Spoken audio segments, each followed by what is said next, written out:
Warm morning, everyone. I welcome you all on the behalf of StudyIQ English. My name is Pritesh Mathurkar. I will be your primary faculty for analyzing the Hindu newspaper per se on a daily basis. So, those of you who are seeing me for the first time, I welcome you all, and those of you who are seeing me for, I guess, fifth time now, I guess you all are pretty comfortable with me. So, before I begin, I extend my warmest greetings to everyone. And I also hope that you are enjoying these sessions. And I have sincere faith that you and me are going on this journey with utmost sincerity. And of course, you are doing the work which I'm giving you on a daily basis. So before I move forward, I will just like to pinpoint some of the details. So my name is Pritesh Mathurkar. Okay. You can search me on Telegram via channel called as the Hindu Analysis Zone. Okay, that is the share link of this channel, and the name of the channel is HAZ. HAZ aptly stands for the Hindu Analysis Zone. Okay, so whatever PDFs that I will be discussing with you in due course of time today and in every lectures, all of these PDFs will be freely available to you in the same format that I will be discussing with you in the lectures on this Telegram channel. Okay, and guys, it's my utmost request with everyone that if you follow those PDFs properly, I am guaranteeing you at least 30 to 40 marks in prelims and approximately 300 to 400 marks in mains. And if essay comes in our purview, that can go above 500 to even 600 marks in mains. Okay, so that is the gravity of whatever I'll be discussing with you. Okay, so those who have been consistent with me, I know that many of you must have gotten the trust in me. Those of you who are watching me for the first time, I hope that these sessions will enlighten you to the utmost extent. Okay, so I'm just quickly revising that the flow of the sessions that we will be dealing. Okay, for the this being the first week, so I'll be just quickly revising what I'll be doing with you. So yesterday onwards, we started with the analysis of the detailed PDFs. Okay, in those PDFs, I'm giving you three things. The first thing that I'm giving you is whether you should summarize that article or not. Second, how you should summarize that article, what information in that article is important, and number third, the utilitarian value of that particular article. Okay, wherein you can use that article in your answers, wherein you can use quotes from that particular article, and of course wherein you can use case studies from that article. So like yesterday we discussed the case study of Sudan per se. Okay, so Operation Meghdoot, so where you can quote that everywhere in your answers. Okay, so on a similar basis we will be going each day. We will be analyzing, we will be summarizing some of the issues, and we will be picking out some of the case studies. Today's articles are highly important from prelims as well as mains perspective. Guys, there are some days when the articles becomes very arduent, they become very significant for the examination point of view, and there may be some days when the articles are not that significant. Okay, so you have to manage both of these days. The days when the article comes with increased gravity, you have to spend a little bit more amount of time on the articles. The day when the articles are not coming with that much gravity, you are free to utilize that time for your optional preparation, for your GS preparation also. Okay, but today's articles are very important from utilitarian perspective. So make sure that you are summarizing these articles very properly and that you are getting the information, whatever I'm dealing with today, in a proper manner. Okay. So without any further ado, let's begin. Okay. So the first article that I will be discussing with you is with regards to biodiversity and environmental management. Okay. This is very important from GS3 perspective, General Studies Paper 3 perspective, and of course from GS Paper 2 perspective. In GS Paper 2, you have the PVTGs, particularly vulnerable tribal groups. Okay, so this article becomes very important from their perspective too. Why this becomes important, I will tell you in due course of time. Okay, so the first article that I'm discussing with you is that SC modifies order on ESZ and protected forest. ESZ around protected forest.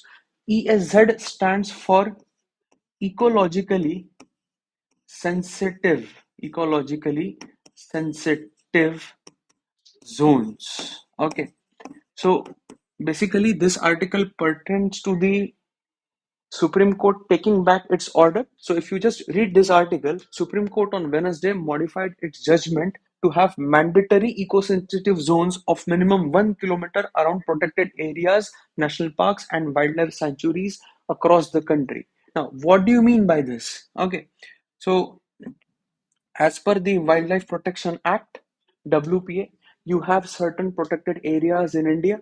So the protected areas you have like wildlife sanctuaries. Okay, wildlife sanctuaries. Okay, you have protected areas in the form of national parks, national parks. Okay, so these protected areas are where you have restrictions on certain kinds of activities. You also have biodiversity hotspots in India. So in this forest, in this protected areas of forest, no activity is permitted as per the government notification. So here comes the play. Okay, in India, you have a great number of tribal people which reside in and around these protected areas. Okay, the protected areas of India, they roughly span approximately 5.26% of India's land area. Please take note of this data. Okay, this data I have added specifically to this article. So please take note of this data, that how much the protected areas of India cover land area. It's approximately 5.26%, and you have approximately 108 national parks and 564 wildlife sanctuaries. Okay, they are notified under the Wildlife Protection Act of 1972. Okay, so you can just imagine that roughly 5.5% of India's land comes under this act. Okay, and you can imagine the life, you can imagine the perilous, arduous life of the people residing in this particular areas, and the people residing in these areas are particular tribes. Okay, majority of the tribes of India, like Khonds, like Gonds. Okay, so these tribes face increased restrictions in terms of activities by the government. Okay, so what is the purpose of ESZ? Surrounding the areas in the region of more than 1,11,000 square kilometers, or even or 3.4% of country's land, which falls under ESZ regime. ESZ regime means what? So if you are having, let's say, wildlife and national park like this, so outside this you will have a notified area called as ecologically sensitive zone. Okay, wherein again no activities will be permitted, and this ESZ varies from region to region. This ESZ varies from the area to area. So some areas may have very less ESZ, whereas some national parks, some wildlife sanctuaries will have very high ESZ. So let's say a community is residing over in this part of the ESZ. So this community will face increased pressure from the government, from the activities perspective, and hence their daily life is curtailed.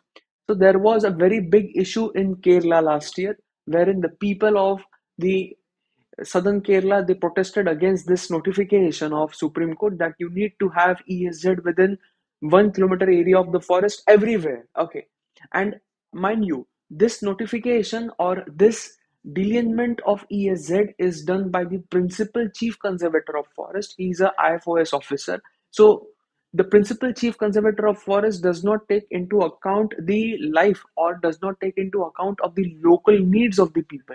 Hence there was a very great revenge, not revenge per se, but very great resistance to this particular notification. And mind you, the ESZ has been notified in approximately 29 states and 5 union territories, and you have total 341 ESZ in India.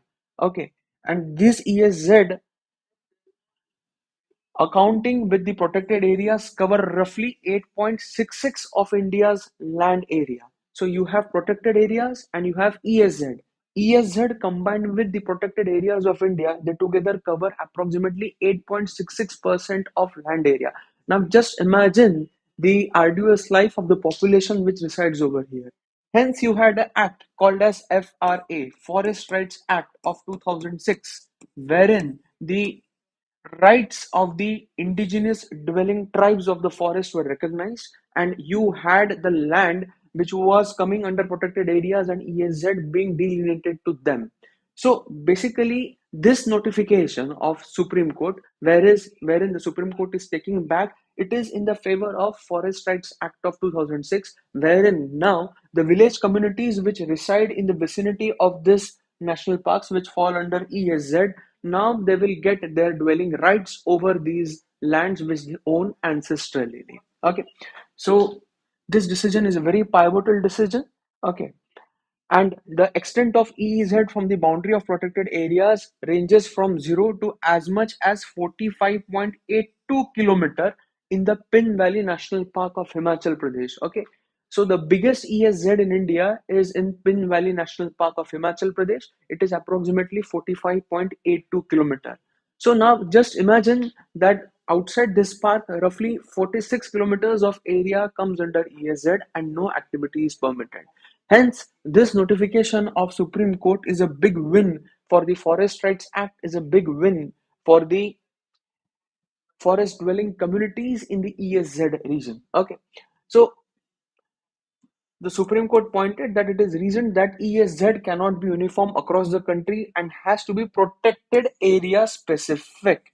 Okay, mind you, this is very important. How the ESZ should be? The ESZ should be protected area specific. Okay, and why this is important? Because it affects hundreds of villages and the peripheries of the forest. Okay, so if you have curtailment of activities, but naturally the life cycle or the life style of the indigenous communities is affected. And Supreme Court observed, this is very important, this is the observation of Supreme Court. Okay, Supreme Court observed that the purpose of declaring ESZ is not to hamper the day-to-day activities of the citizen. If the direction as issued is continued, it will be certainly hampering the day-to-day activities of the citizens residing in the ESZ. Okay, so these are the words of Supreme Court, that we should not hamper the day-to-day activities of humans residing in this ESZ. Okay, so I'm quickly summarizing the article for each and every one of you. Guys, these articles become very important from prelims perspective as well as from mains perspective with regards to the rights of the PVTGs, with regards to governance. Okay, so what are ESZ? ESZ is nothing but a notified area surrounding the national parks, the wildlife sanctuaries, which acts as a buffer zone. Okay, no activities are permitted. Okay, protected areas, they together cover 5.26% of India's land area, and ESZ cover around approximately 3.4% of country's land area. Together, ESZ and the protected areas, they cover approximately 8.66% of India's land area. The boundary of ESZ can vary between 0 to approximately 46 kilometers, the highest being in the Pin Valley National Park of Himachal Pradesh. Okay, this notification is a big win. This notification is a good headwind in the direction of recognition of the rights of the indigenous dwelling species. So you can quote this article with regards to the Forest Rights Act of 2006 too. Okay, I won't go into the details of FRA 2006. The issue will come ahead now, because as the Supreme Court has issued this direction, but naturally articles will come on that. Okay, so we'll not go into details of FRA, but for now, just remember that this is a big win for the Forest Rights Act of 2006 too. Okay, so now let's move ahead. Let's discuss the second article of today. So the second article is kind of a headline article for you all. Okay, so you all know that India is a country which is plagued by water disputes. India is a country wherein you have interstate water disputes between two states wherein big rivers flow. And recently, a water dispute has been erupted between Chhattisgarh and Odisha, because there you have Mahanadi flowing. So this is a headline article. You can quote this in GS paper 2, you can quote this in GS paper 3, and also in case studies. Okay, so Mahanadi Row, experts question the timing of Chhattisgarh's release of water into the river. Okay, so a controversy has been erupted over Chhattisgarh release of Mahanadi water in the into the lower catchment area of the river system. Water experts and politician leaders have accused Odisha of Odisha have accused the neighboring state of attempting to mislead the Mahanadi Water Disputes Tribunal led by former Supreme Court Justice. Okay. So, according to Water Resource Department of Odisha, Chhattisgarh has opened how many? Around 20 gates at the Kalma barrage. Please remember this name, Kalma barrage. Okay, Kalma barrage, because this can be asked in prelims. Okay, as match the column or one liner. Okay, Kalma barrage, which around 1000 to 1500 cusecs of water is flowing into the Mahanadi. Okay. So such kind of information becomes very important from Pilling's perspective. So please remember the name of the barrage, Kalma barrage, which Chhattisgarh has opened up, because of which you are having floods into the lower catchment areas of Mahanadi in Odisha. Okay.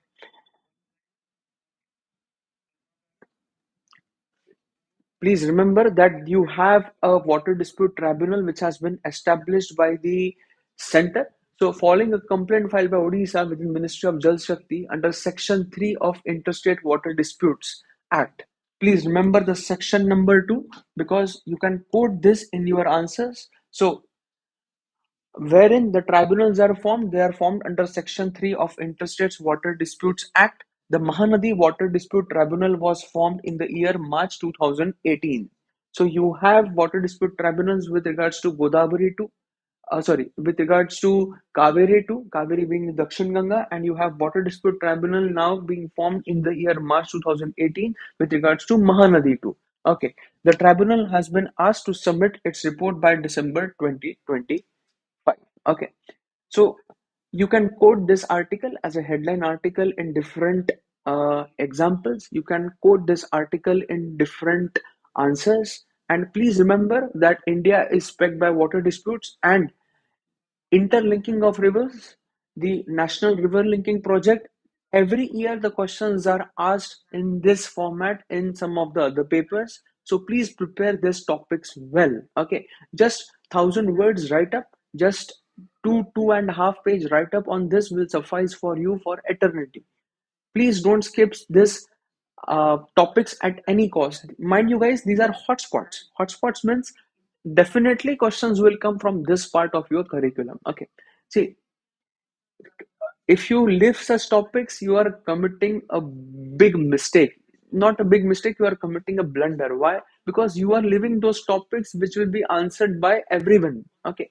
Interstate water disputes, national river linking project, the advantages, the disadvantages of that.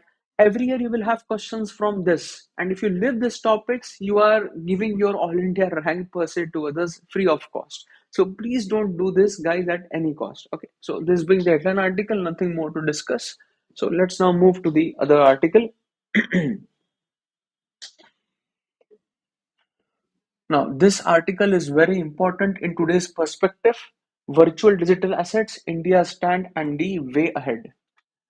Okay. You all know, guys, that today's era is of Web 3, wherein you have technologies like blockchain, wherein you have virtual digital assets like cryptocurrencies. You have cryptocurrencies like Bitcoin, Dogecoin, Lodgecoin, you have Switch, okay, all of these currencies that you have.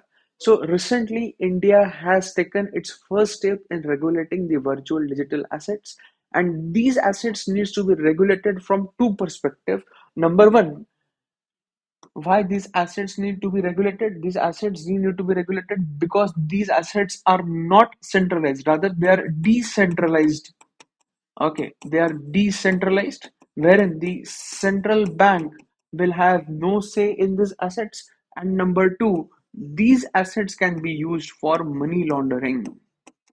These assets can be used for money laundering. Okay, because you have no data, you have no input as to who is doing these transactions. All of them are encrypted transactions. So this is the very first big step that has been taken by India. This is a lead editorial, guys. Mind you don't have to read the complete lead editorial. That is why, guys, you are attending these sessions with me. Why? Because if you open up the paper, you will feel that, okay, we have to read the entire editorial, we have to summarize the entire article. But in reality, you don't need to know that. Okay, you just have to read whatever I'm marking on the board. You just have to understand my words. And as I told you, these PDFs will be readily available to you free of cost on the Telegram channel, the Hindu Analysis Zone. So make sure that you are only highlighting, you are only summarizing whatever I am telling you. Okay. So directly jump to paragraph number 2 of this. Okay. So virtual digital assets, VDAs. Okay. Virtual digital assets. Please remember this word. Okay. So virtual digital assets, they are encrypted assets. Okay. You will have encryption over there. Okay. And these assets will use technologies like blockchain. Will use technologies like blockchain to evade the regulations, to evade the central monitoring authority. So a prominent and far-reaching update has been recent notification of India extending anti-money laundering provisions to virtual digital assets businesses and service providers. So mind you, India's regulation is now prohibiting what, is now regulating what. It is not only regulating the virtual digital assets, it is also regulating businesses and service providers. Virtual assets service providers, they are called as VASP. Please remember these words from prelims perspective. Okay, VASP, virtual assets service providers, and VDA, virtual digital assets. See, virtual digital assets, it's different from fiat currency. Okay, I'm writing on the board, fiat currency. Okay, fiat currency is that currency which is issued by the central bank of any currency, and it does not carry the price of any price or value of any commodity like gold and silver. So for India, the fiat currency is rupee. Okay, for Europe, the fiat currency is euro. For UK, the fiat currency is pound, a sterling pound. For USA, the fiat currency is dollar. Okay, so fiat currency is issued by the central bank, by the central issuing authority of any country, whereas VDAs, virtual digital assets, they are all decentralized. Okay, they are being issued by technologies like blockchain. You and me can mine those currencies at our home too. Okay, hence the government is globally they are having a crackdown on these assets. And please remember these two terms, you have virtual assets service providers and you have virtual digital assets. So the regulation which India has come put forward, it is regulating what? It is regulating VDAs, it is regulating businesses, and it is also regulating service providers. So what is that regulation? Under the Prevention of Money Laundering Act 2002, what has been included? Exchange between two virtual assets, between virtual digital assets and fiat currencies. So you cannot exchange Bitcoin with Indian rupee now. Number one. Okay. Prelims question, guys. This is very important. So you cannot exchange virtual digital currency with fiat currency. Number two, exchange between one or more forms of virtual digital assets. Number three, transfer of virtual digital assets. Number four, safekeeping or administration of virtual digital assets or instruments. And number five, participation and provision of financial services related to issuer's office and the state of virtual digital assets. So you need to remember five things with regards to the regulation, what has been provided. There will be no exchange between the virtual digital assets and the fiat currency. You cannot exchange rupee with Bitcoin. Number two, you cannot transfer the virtual digital asset. Transfer means you are transferring this from India to outside India. Number three, safekeeping or administration. You cannot safekeep this, you have to declare. Number four, you have to keep in mind that the you cannot participate in this provision, and also you cannot uh, have a contact with the virtual service provider. So these four aspects you need to keep in mind: safeguarding, administration, and participation in the provision of financial services. Okay, so let's say if someone is coming to your house and he or she is asking you that, okay, let's open up a company. I will be the CEO of the company and you, sir, work for me, and we will provide this virtual digital assets to everyone. So you work as a marketing agent for me. Even that now will be provided, not now will not be allowed. It will be heavily regulated. So you cannot do business, you cannot even provide this service in digital assets. So please make sure that you are adding this in the PMLA Act of 2002, wherein now to prevent money laundering, virtual digital assets now will be heavily regulated.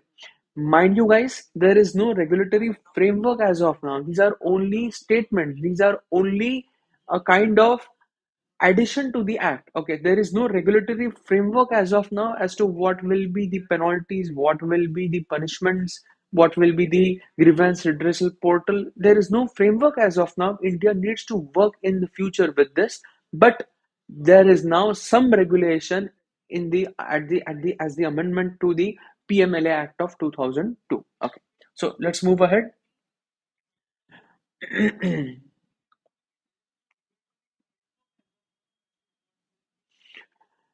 So, what is the global state of regulation of VDAs? Okay, such risk mitigating measures are in line with global guidelines put forward by IMF, International Monetary Fund, and FATF, Action Task Force. Task Force has a comprehensive definition of virtual asset service providers. Please read this as definition: an extensive list covering intermediaries, brokers, exchanges, custodians, hedge funds, and even mining pools. Okay, guys, if you get this in prelims, if you get this terminologies in prelims, you should have a tube light, you should have a click light in your mind. Okay, this is with regards to service, virtual assets service providers. I'm diverting for a moment for each and every one of you. Please listen to me carefully. Like those of you who are watching me for the first time today, you must be wondering in how much depth I'm going. Okay, guys, prelims of civil service examination is all about appreciating diversity. Diversity means what? You should know as many as things as possible, and those in that information must have been read, must have been gotten under your eyes a couple of times, because in prelims whatever you prepare, the paper is going to be tough, the paper is going to be new for everyone. So if you want to succeed in an examination which is new every year, the only thing which is going to help you is diversity in your knowledge. In mains, that diversity is of not use. In mains, what you need is streamlining, because mains is a written examination, whereas prelims is a MCQ based examination. You just have to tick. So you don't need to know the issue in detail. You need to know what you need to know, the terminologies associated with the issues, because if that come as one liner in your prelims, you will unnecessarily be left out with 2 marks. And if you take up a chance, okay, let us take the name of God and mark up the things, you end up into the negative territory. So please don't do this, guys. Okay, so please remember these words, that according to FATF, what does VASP, Virtual Asset Service Provider, include? Okay, it includes intermediaries, it includes brokers, it includes exchanges, it includes custodians, it includes hedge fund managers, and even the mining pools. Okay, a very interesting tidbit I will tell you, that in Russia you have the biggest mining of Bitcoin. Okay, and the war which is now going on between Russia and Ukraine, because of this, you are having heavy resources being diverted towards the war of Ukraine, and in many Russian cities, you are having power outages. This information is not coming out, but because of Russia-Ukraine war, now the mining of Bitcoin is switching to Kazakhstan. Okay, because Bitcoin mining is very energy intensive, and it's not that you can manage mining of Bitcoin using solar energy. Okay, so that's an informative tidbit for you all, that the mining of Bitcoin is now slowly moving to Kazakhstan from Russia. Okay, and lastly, the future scope of India, the way forward for India. Okay, so you all know that this year we are having the presidency of G20 with us. So what can be done? Okay, the finance task of G20 is spearheading critical decisions and establishing a global regulatory framework for virtual digital assets. Examples: Japan and Korea have established a framework to license VASPs. European markets, last week only, they regulated a new regulation called as Crypto Assets Regulation, MICA. Okay, the markets in crypto assets regulation. So this can be asked in just one liner.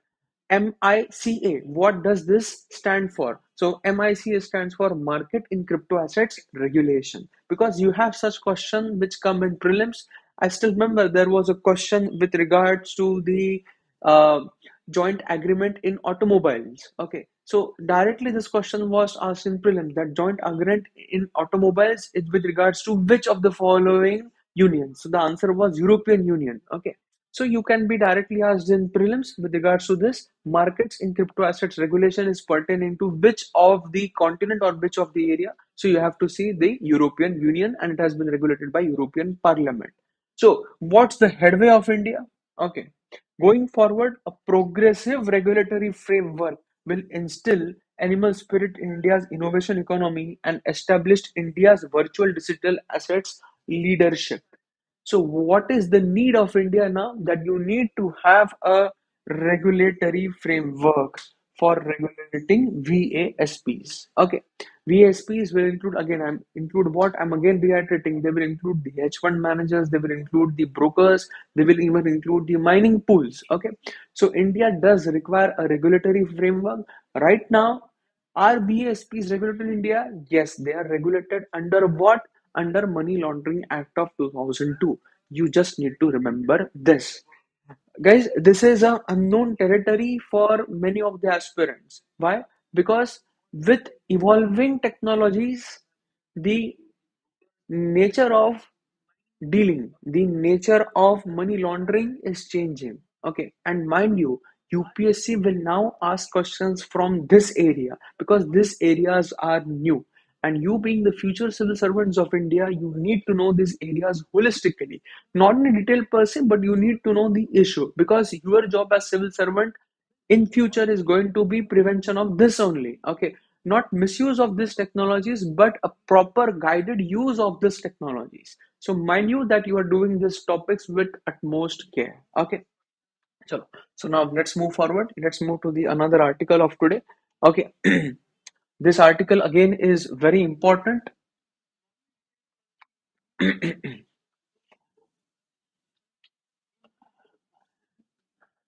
This article is with regards to Web 3 and Digital India. Okay, those of you who are reading this terminology for the very first time, what is Web3? Please understand the issue very properly. I won't be going into details of this article that much. I will be just highlighting you the issues. Okay, because these terminologies will only come from a very crude understanding point of view in your prelims as well as your mains. UPSC will never go into the technical details of these technologies. They will only ask you what is this technology, what are its application, and what is its scope in India. I'm again reiterating how UPSC can frame the questions with regards to this. Okay, number first, UPSC can ask you definition. UPSC can ask you definition. Okay, UPSC can ask you the application. UPSC can ask you the application. And number three, UPSC can ask you scope in India. Okay, scope in India, scope, or let's say utility in India. So these are the three things which UPSC can ask you with regards to new technologies. So mind you that you are doing these technologies from these three perspectives. Okay, so let's move ahead.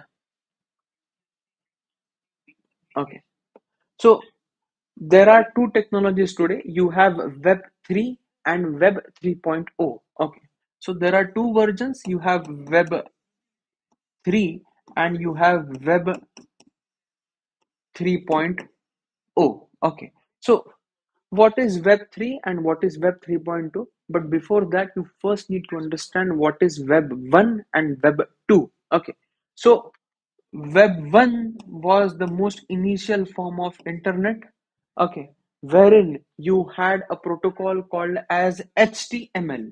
You just need to remember this line, this word, that's it. Okay, the protocol for Web 1 was HTML, wherein you had various nodes being erupted in a network and you had a system of connection between the different nodes of that particular network. So Web 1 was based on HTML. Web 2, which ushered with the era of mobile communication. So Web 2 is where you didn't have only the internet of nodes, you ventured into the internet of things per se. Internet of things per se. So now you have a thing called as social media. Now you have a thing called as digital marketplace, wherein you don't require a digital network which is based on physical aspects, but you are all connected digitally. Okay, there is no kind of physical barrier between you and the network. So your mobile can do something called as WhatsApp call. Your mobile can do something as file sharing. Your mobile can do something as video calling. Your mobile can also stream movies for you. Okay. So Web 2 is based on technologies like streaming. Web 2 is based on technologies like connection of Internet of Things per se. Okay. So the language protocol has evolved. Now, what is Web 3? Okay, Web 3 versus Web 3.0. So there are two aspects to this. Web 3.0 or Web 3. Okay, so first I will be discussing Web 3 now. Web 3 is a very modern day technology, is a very modern day protocol wherein now you are having decentralization of data. So you have technologies like blockchain, you have technologies like blockchain. Okay, so what blockchain is doing basically? Blockchain is doing what? It is doing one most important thing for you. Blockchain is doing encryption for you all. Okay, encryption. So your data is protected by your generated encrypted key.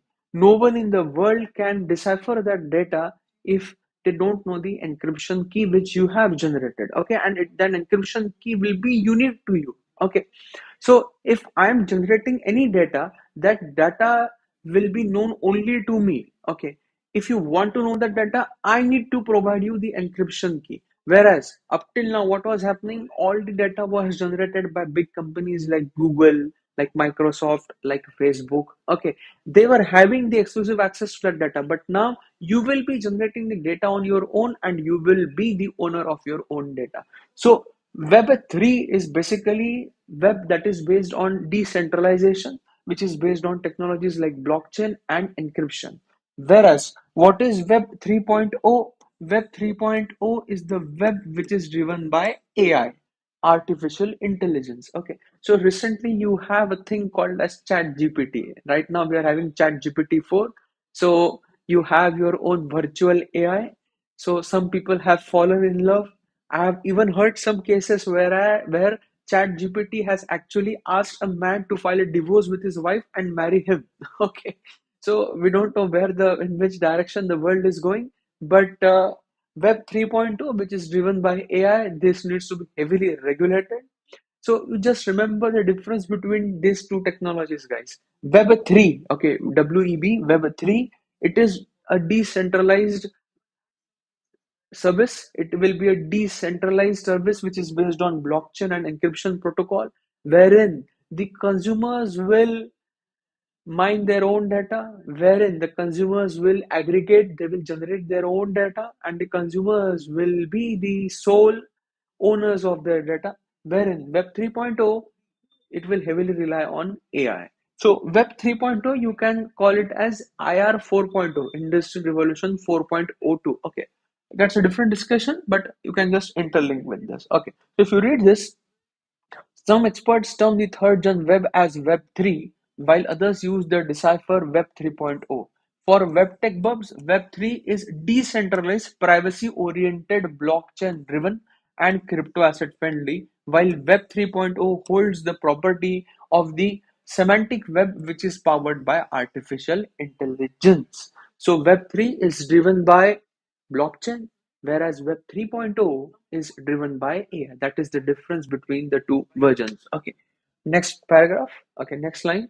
Okay, so this paragraph is with regards to the advantages of Web 3. Okay, what are the advantages of Web 3? So this is where UPSC can ask questions with you all. Okay, so if you read this, Web 3 seeks to radically transform the manner in which data is generated, monetized, shared, and circulated. Further, it advocates decentralized data storage system. Guys, this is very important. Decentralized data storage systems. So right now you are seeing this lecture on YouTube. Where is all this data being stored? Do you think that Google is having data servers in India? No, YouTube is owned by Google. So whatever information that you are getting from this lecture is first being stored in California. From California, it is being relayed somewhere to Europe. From Europe, it is relayed somewhere to Middle East. From Middle East, this lecture is coming to at your doorstep. So what Web3 is encouraging, decentralized data storage, because the data which is being generated, see, this lecture is being generated by me, but the data of this is being now owned by Google. This is not done. If I am taking this lecture, I should be the sole head, I should be the sole proprietor of this data. So Web3 will help me in doing that. Okay. Web3 has a file sharing system such as, please remember this, interplanetary file system. Interplanetary file system. Okay. IPFS. Okay. Web 1 was having HTML, Web3 is having IPFS, which are cryptographically protected, more secure, and capable of functioning off the internet. So you don't require any connection. It can function off the internet and off blockchains. In this manner, Web3 seeks to overcome the data storage barriers of blockchains too. Okay, because whenever you store data in blockchains, see, the name is block and chain. So you need to have a ledger wherein the ledger is generating it and that is being passed to the further ledger. So there needs to be connection. Whereas Web3, in Web3, you can store data of the internet, of the blockchains too. You can store data with yourself only. Okay, so this is one of the biggest advantages of Web3. Okay, Web3's boldest element is the strategic role it assigns to non-custodial wallets that functions as digital passports for users and access blockchain animal transaction platforms. Okay, so what do you mean by this? What do you mean by non-custodial wallet that functions as digital passwords? So most of you must have heard a term called as DigiLocker.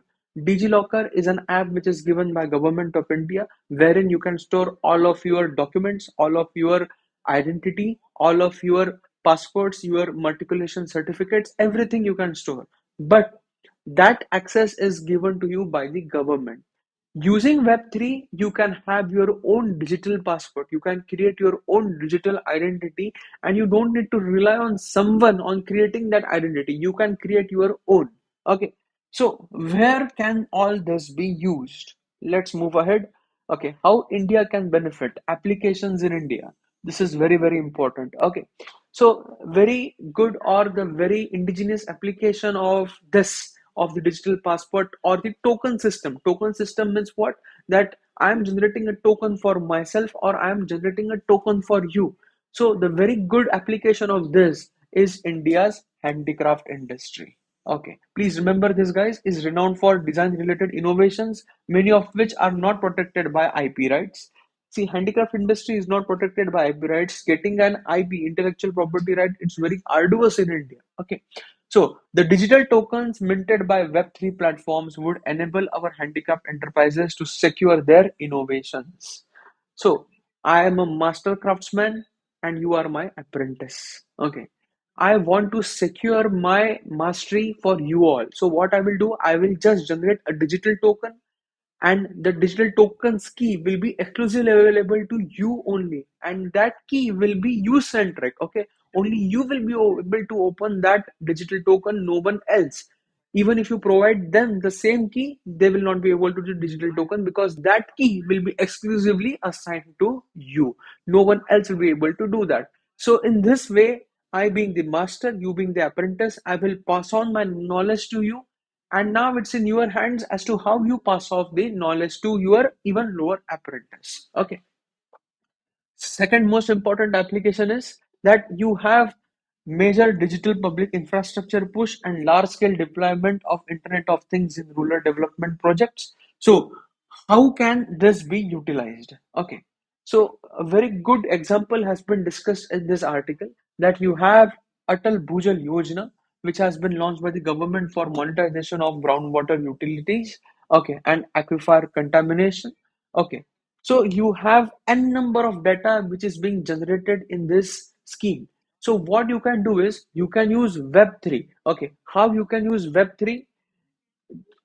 You can utilize Web3 by Web3's decentralized analytics system. Okay, so using Web3, you can generate a data which is region specific. You don't need to generate data which is complete India centric or which is complete pan India centric. You can utilize Web3 for generating region specific data. Web3 can also yield insights from large volumes of community data generated by IoT-enabled development programs such as the Jal Jeevan Mission. So Jal Jeevan Mission has also been launched, wherein you have water in every house. So community aggregated data, and that data will be exclusive to that particular community, and only that community will have a sole say on that data. So Web3's application in India are many.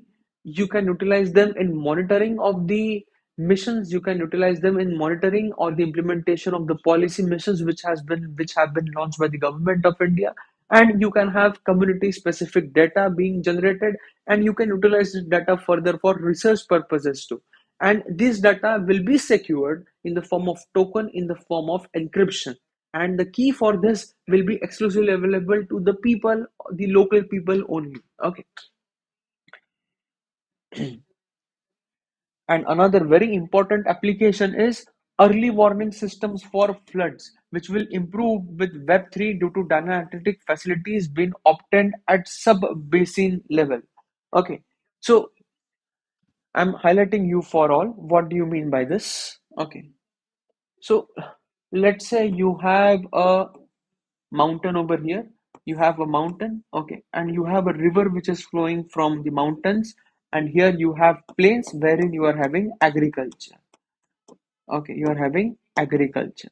Okay, so right now over here you don't have any data as to how much downpour this up catchment area is receiving. Okay, you don't have any idea with regards to rains.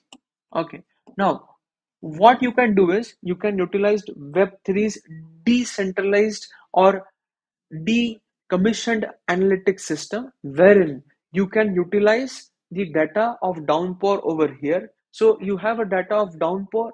Web3 has accumulated that data, and Web3 is now using that data to help the community over here to overcome the crisis of floods. How can that be done? Because if you have a data which is being generated over here, okay, and if the Web3 is analyzing that, okay, you are having a very intense amount of downpour. This downpour is way more than the buffer capacity, than the carrying capacity of that particular river. So the excess water will now be coming as flood in this particular region. So using Web3, you have generated data of this particular area. Using Web3, you have generated data with regard to downpour of this. And these two being decentralized data means the data is endemic to this particular region. Here the data is centralized to this particular region only. You don't have amalgamation of this. So by crisscrossing, by comparing this two, you can maintain the flood information, or you can regulate the floods at sub-basin level too. So this is one of the most innovative application of Web3 in India, wherein the early warning systems of flood will improve with Web3 due to data analytic facilities obtained at the sub-basin level. Thus, Web3 will have a transformative role in regionally disadvantaged areas. Okay, so if you have good downpour in the upper catchment areas of rivers and you want to regulate the waters which come downstream, you can use Web3. Okay. See, Web3 is all with regards to data aggregation, data generation, and all of it being decentralized. Okay. All of it being encrypted.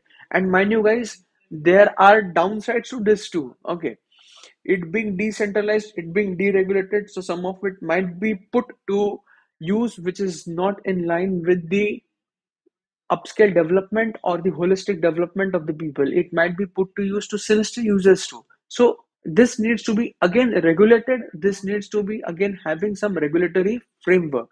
So mind you that you are also cautioning this as a footnote, that data are being generated, but that data also needs to be regulated in some regulatory framework too. Okay.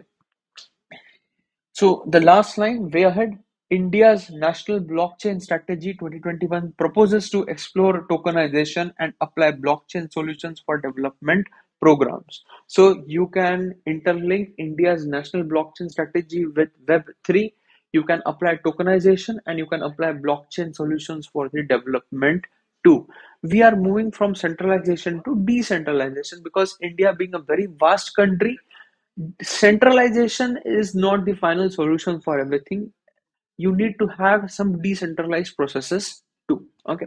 So please utilize Web3 from this perspective, wherein in India you can use the tokenization system for handicraft industry. You can use this decentralized data analytics system for generation of data like Jal Jeevan Mission, Atal Bhujal Yojana, and you are also using Web3's application for early flood warning systems. So you can maintain the water level at sub-basin levels too. Okay, one of the most interesting articles up till now I've encountered this year in the Hindu, and these articles surely reflect in prelims and mains. So I hope that you are all comfortable with this article. Okay, so let's move now ahead with the other discussion.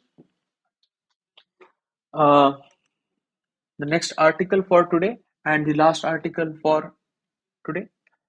Okay, again, headline article: India angry with reforms delays. India calls UN system anachronistic. Okay, so what is this article with regards to? So, with yet another year of meetings on reforming the United Nations and particularly the question of expansion of Security Council coming to a close in June, India lashed out at UN system with its most scathing attack thus far. So all of you know that UN was established after the World War II. Okay, and the apex body or one of the apex organs of UN for maintaining international peace and security, it is United Nations Security Council. Okay, United Nations Security Council has got 5 permanent members and it has got 10 elected members. These elected members, they function as in a term of 2 years, and these members, they cannot be re-elected. Okay, so from long, India has been demanding that this structure be altered, or India must get an entry into the permanent membership of the UN Security Council. Why? Because these 5 permanent members, they do have veto powers, and if any one of them goes, like if Russia is a member of United Nations Security Council, so if Russia vetoes any decision with regards to the Russia Ukraine war, every member country has to follow that decision. So India has been demanding this reform for long, and and as there is no consensus on this, it is very very difficult. Okay, so the veto power is given to the P5 of the US, UK, France, Russia, and China. Many times this question has been asked. I don't think that again this question will be asked in prelims or mains, but you need to know the issue. Okay, so through the toughest words in India's speech are a reflection of India's frustration at the slow pace of intergovernmental negotiation process, as well as its determination to keep UN reforms at the top of global's body agenda. When were the intergovernmental processes they began in the year 2008 IGN, and is now in the 15th year. Just imagine, 15 years have passed and no government globally, or no consensus globally has been achieved in the reformation process of UNSC. 15th year, and through a text of reforms proposed was presented in 2015, there is little indication that the negotiations on the basis of text will begin in the near future. Okay, so everything is when now. Okay, we don't know when these reforms will again be taken care of, but right now the picture is very glim. Okay, and you need to remember this, guys, that India is also opposing the stature of few states, naming those who oppose the expansion of specific countries, indicating the United for Consensus Group. Okay, United for Consensus Group. Please remember the group name, United for Consensus Group. This group is doing what? This group advocates against the reforming of UNSC, United Nations Security Council. That includes Argentina, Italy, Mexico, of course, Pakistan and Turkey. Okay, so these are the five countries which are opposing the group, and India also lashed out against them. Okay, the group is called United for Consensus Group. Okay, which is advocating against this reformation.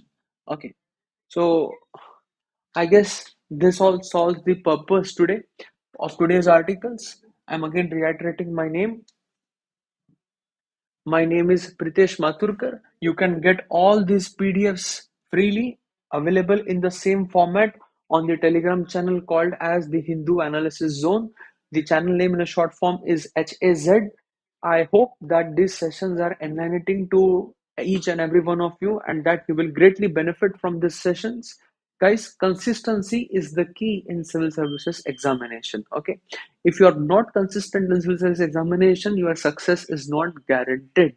And these exercises will take some time to get imbibed in you all. Okay, it's not a one day journey, it's not a race, guys, it's a marathon. Okay, you need to focus on these issues with utmost importance. Those who will be watching me for the first time today, you will think, oh, this is very difficult. How can we do this? We don't know where in direction we go. The thing is to start. Okay, you start the journey. You will face some headwinds. You will feel that, oh, my confidence is so low. I'm not being comfortable at all. But that is the exact moment when you have to march ahead, guys. Okay, the Okay, I still remember the saying of Subhash Chandra Bose. Okay, I'm quoting Hindi. Okay, like "Chalo Delhi." Okay, Delhi dur hai. Okay, so there is a very famous saying that there is always some silver lining in the dark clouds. Okay, you have to see the silver lining in the dark clouds. And I will quote Mahatma Gandhi over here, our father of modern India. Mahatma Gandhi always used to say that I am not afraid of the people, of the men who are afraid of dark, those who fear dark times. But I angry those men, but I go against those men who are afraid of coming in light. Okay, so there is this light coming on my face. So this light, you have to come in this light. You have to come in the light of what? You have to come in the light of summarizing current affairs for you yourself. Okay, I know that is difficult, but if you just sit and say that, okay, we will manage somehow, no, that will not be the thing. You will have to manage current affairs on your own. And I'm giving you my guarantee, guys. You do whatever PDFs I'm discussing in these lectures, and one current affairs magazine, both of them will set you sell through the civil service examination very, very smoothly. Okay, so I thank you again on the behalf of StudyIQ for listening to me, and I hope these sessions will be enlightening to you and will continue this journey from tomorrow on. So tomorrow we'll be discussing the current affairs of 20th April. Thank you again. Yeah, warm day, everyone.